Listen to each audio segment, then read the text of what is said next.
Canon.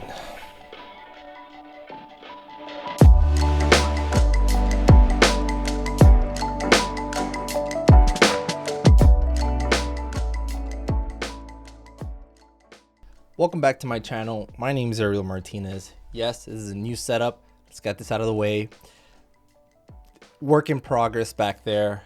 This is not the final thing. I've been working, thank God, and just haven't really had time to really fine tune this look. FX9, let me know what you think. It's overkill for this, obviously, but I still have my A7S III on pre-order, which is supposed to be sitting here as soon as it gets here. But until then, I've sold all my gear, so all I have is the FX9 to shoot, and shoot I will. New desk, you can't really see it, but new desk, I'm loving it, really nice. Using new phantom LUT for the FX9, still in beta though, but let me know what you think. Here is the flat image right now. Here is the new phantom LUT for the FX9. It's neutral color. It's still in beta. My friend Joel Famularo is still working on it, but I really like it. It's still way better than Sony's LUT for the FX9, talking about S-Log3. But anyways, all of that out of the way, today I want to talk about this new Canon C70. I gotta admit, as soon as Canon announced the C70, it was kind of bittersweet for me, because on the one hand, I love all this competitive nature that's going on, the free market, Sony, Canon, all these, they're just giving us everything that we need.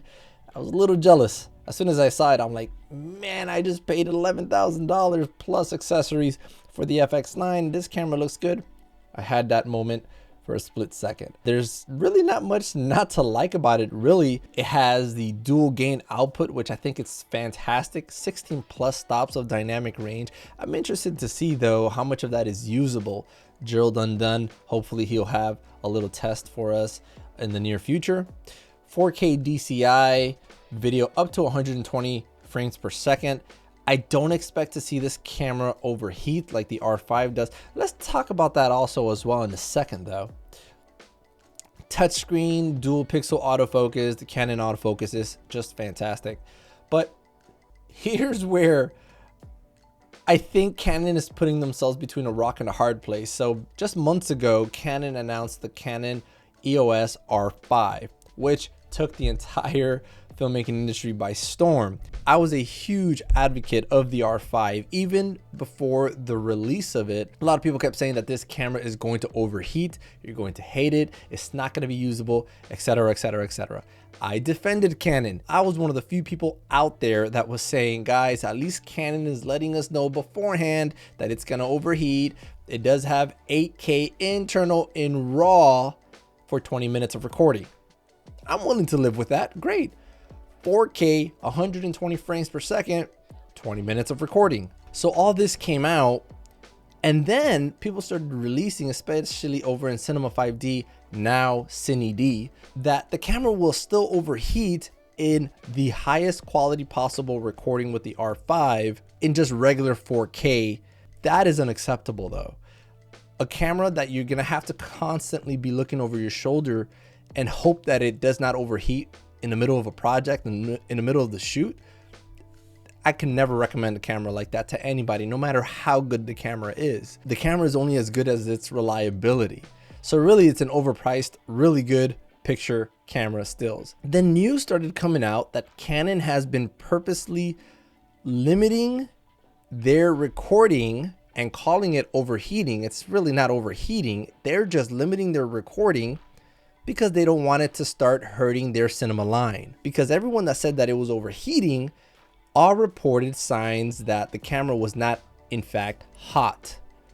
So what's going on here? The camera's not hot. It's really not hot. It's actually quite cool to the touch, but it still says that it's overheating. All right, well, there it is. Maybe if we protest and ask Canon politely, they will go ahead and release this unwanted feature. Not so much. With the release of the C70, they've basically filled that gap where the EOS R5 would have been. So if they released it, they would have had the EOS R5 as the perfect B cam to even these cinema line cameras. You have full frame, you have RAW. If you needed, you could have 4K 120, really great image. And it does have fantastic image. I've seen those videos out there. But the problem is now with the release of the Canon C70, it's like, wait, we needed the R5 to fill that gap, but no, you're going to put the C70 to fill that gap. What does that mean for those people that have purchased the R5? They will not be getting any firmware update that will release the limitations that Canon has put in the R5. Not with the C70 out there, because the difference in price is only $1,500 for the body alone. Canon will not do that. This is why I say they put themselves between a rock and a hard place. The Canon C70 looks fantastic. 4K 120, no internal RAW, no SDI out. Is it really a cinema camera? It's really in between.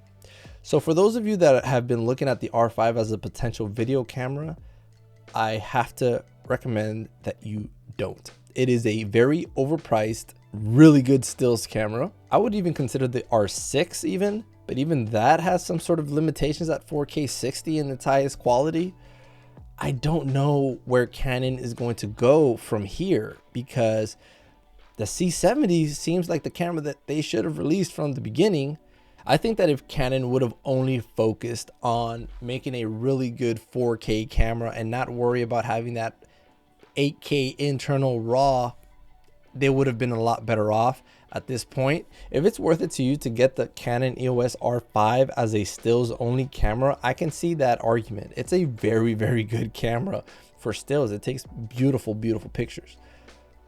But for video, and I think that this is where Gerald Undone really nailed it, is that they just simply did not market it correctly. They should have marketed it as a stills camera that does really good video rather than a video camera that takes really good stills. I think that was a huge mistake as well. I think that if you're looking to get the R5, if you were looking to get the R5 as a video camera, I would highly recommend that you spend the extra money and get yourself the C70. So you have SD card slots that are the same.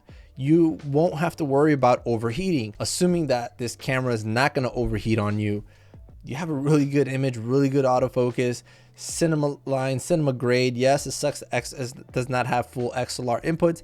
I think for a camera like this, I would forgive that. At this price point, I think it's a great, fantastic camera. Again, like my friend Matt Johnson said, this is a game of 3D chess. Canon just made their move. I'm looking forward to Sony's next move, or any other camera manufacturer for that point. That's all I really had to say about this camera. I would like to know your thoughts. Do you agree? Do you disagree?